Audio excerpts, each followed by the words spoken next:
Ciao amici! Ciao amici! Hey guys, what's up? In this video we are going to see how to talk about hobbies in Italian. This will be a short talk to ask the other person what his hobbies are, what he likes doing in his spare time.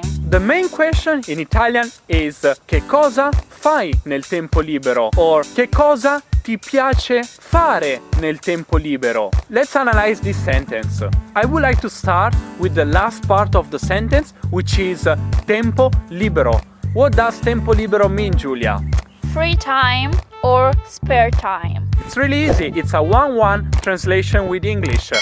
Tempo means time and libero means free. Che cosa fai is what do you do.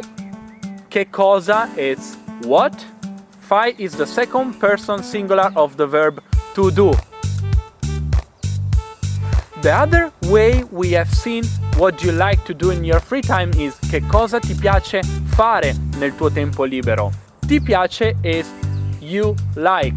What do you like? Che cosa ti piace? What do you like to do in your free time? Che cosa ti piace fare nel tuo tempo libero? Yes. So let's see the answers.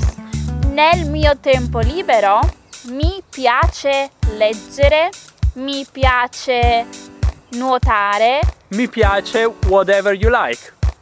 You can just say mi piace plus a verb. I like swimming. Mi piace nuotare. The other way you could ask the question, keeping it simple, is Qual è il tuo hobby? what's your hobby? The answer to this question will be Il mio hobby è leggere, nuotare, andare in bicicletta. or imparare l'italiano con Piazzasquare. Hey guys, hope you enjoyed the video. See you in the next one. Ciao!